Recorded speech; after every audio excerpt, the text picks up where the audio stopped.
tudo que é mais duro, ossos e calcificações, aqui vocês estão vendo o exame da mama, a paciente apresenta aqui um tumor benigno de mama já calcificado, portanto, em evolução, um prognóstico excelente, um paciente que realmente a gente não vai mais se preocupar, tem essas calcificações sólidas e perecóicas, vejam, com sombra, então, nódulo calcificado, são calcificações grandes, ditas na mamografia de calcificações grosseiras ou em pipoca, que realmente fala a favor da benignidade. São histologicamente fibroadenomas involuídos, ok? Então, são grandes, por isso ocasionando bastante sombra.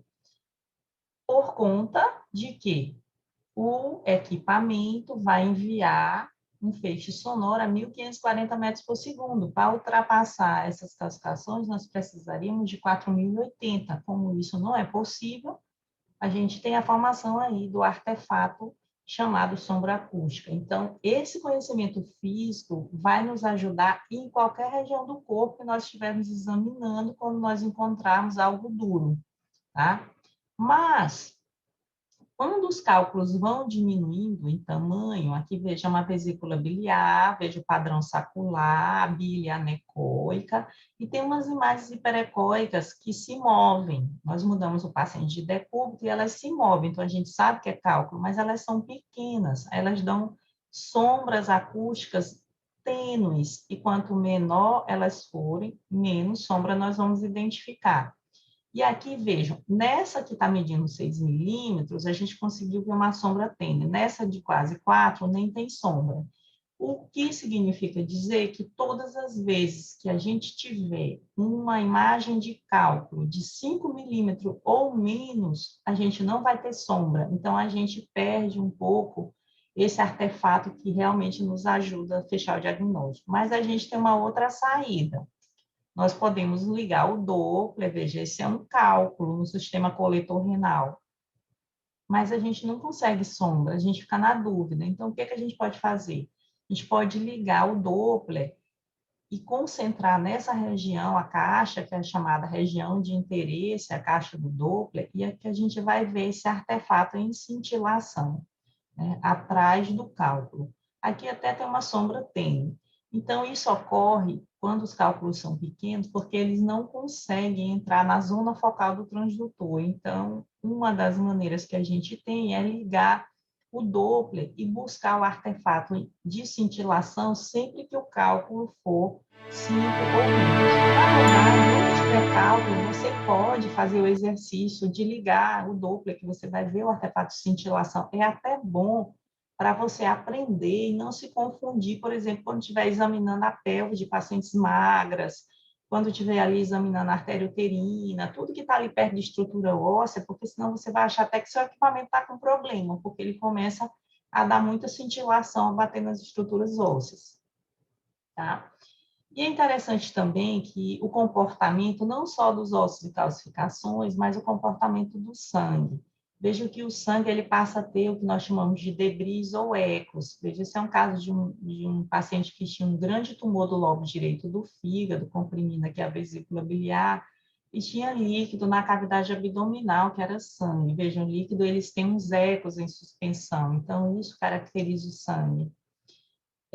O sangue, quando ele está livre na cavidade, ele tem aquele comportamento que eu mostrei para vocês, mas quando ele está dentro de um cisto, ele pode se apresentar na forma de um coágulo retrátil, veja, e a gente, quando olha uma imagem dessa, numa paciente de 28 anos, uma coleção no anexo, que a gente sabe que é do ovário, muito provavelmente, até porque a estrutura cística está aqui próxima aos vasos ilíacos, e a gente fica com muito receio disso aqui ser algo sólido. O que a gente pode fazer? No primeiro momento, usando só os tons de cinza, você vê que existem diferentes ecogenicidades.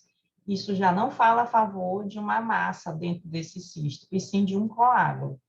E a outra coisa que nós podemos fazer é ligar o Doppler, porque o coágulo retraído não é vascularizado. Se isso fosse uma massa, claro que ela teria fluxo, tá?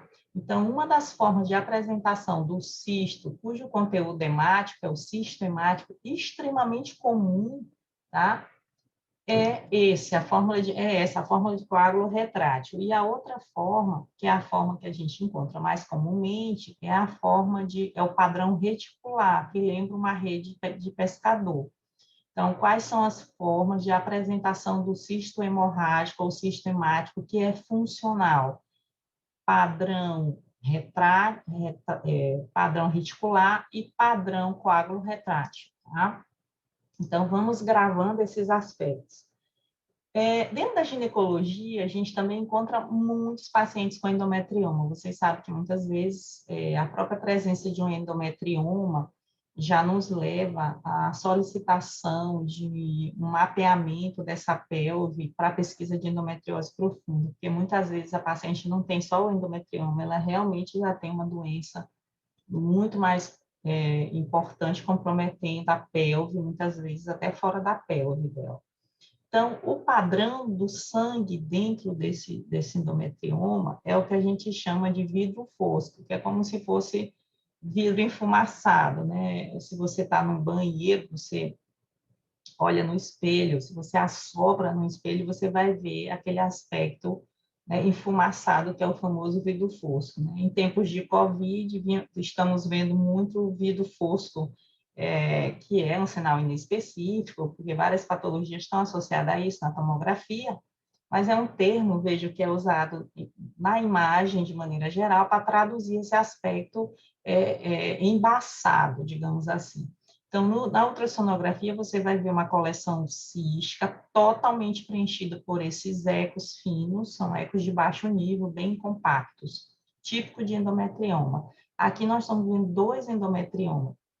Observem que o que chama atenção é que atrás dessa imagem, que aparentemente é sólida, assim, a grosso modo, existe uma cauda branca, que é o reforço, provando que o que nós estamos vendo é líquido, porque se fosse sólido não teria esse reforço. Lembrando que para o som ultrapassar uma estrutura líquida, ele precisa de 1.420 por aí de velocidade, portanto, sai do equipamento a 1.540, então ganha mais força e o som continua se propagando, por isso forma essa falsa imagem chamada de reforço acústico.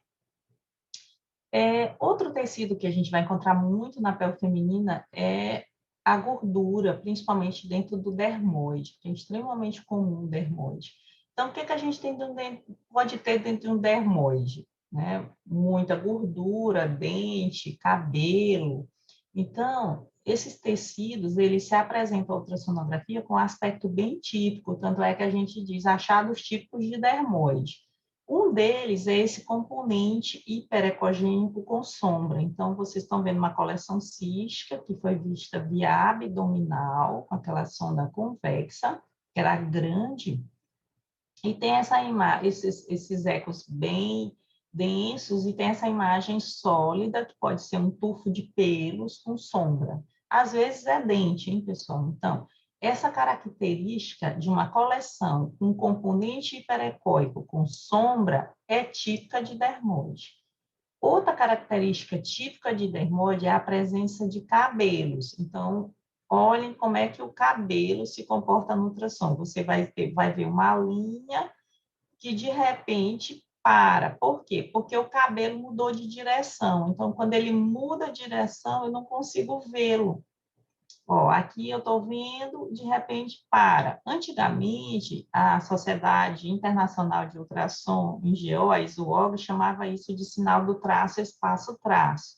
Mas ano passado, desde setembro, com a publicação do novo RADS, passou a ser chamado de linhas e pontos hiperecóicos, linhas e pontos hiperecóicos. Então, quando nós encontrarmos essa imagem típica de cabelo, nós sabemos, e aqui vocês estão vendo gordura densa, que essas imagens também são características de dermode, tá? Na pelve feminina. Um outro aspecto que a gente pode encontrar do dermoide são essas estruturas esféricas flutuantes. Vamos ter muito cuidado, aqui também tem cabelo. Essas estruturas esféricas flutuantes são bolas de sebo. E o cuidado que a gente tem que ter é que esses cistos, eles ficam muito grandes, eles alcançam, às vezes, o mesogastro, e o colega, de forma desavisada, interpreta isso como carcinomatose peritoneal. Ele acha que isso são implantes. Então, tomem cuidado, que nada mais é do que bolas de sebo. E observe que sempre vai ter cabelo junto. Olha, linhas e pontos hiperecóicos, linhas e pontos. Então, isso ajuda bastante, tá?